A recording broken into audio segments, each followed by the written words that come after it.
ஒரு நிமிடம் ஒரு மருத்துவம். உங்க கிட்னி ஆரோக்கியமாக இருக்க என்ன உணவு முறைகள் அதிகமா எடுக்கலாம்?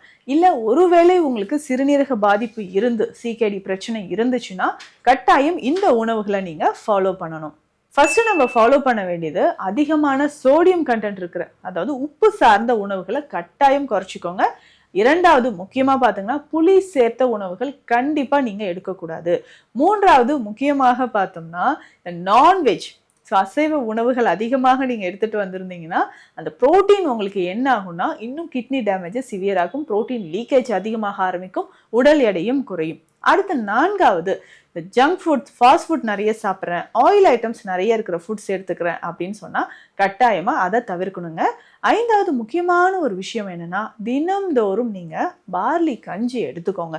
காலையிலையோ இல்லை மாலை வேலைகள்லையோ பார்லி கஞ்சி குடிச்சிக்கிட்டே வாங்களேன். ரொம்பலாம் இல்லைங்க, ஒரு கைப்பிடி அளவு பார்லி ரைஸ் போட்டு நல்லா கொதிக்க வச்சு கொஞ்சமாக சின்ன வெங்காயம், பூண்டு, மிளகு, சீரகம் சேர்த்து குடிச்சிட்டு வாங்க. உங்களுடைய கிட்னி ஹெல்த்துக்கு மட்டும் இல்லை கட் ஹெல்த்துக்கும் இது ரொம்ப ரொம்ப நல்லது.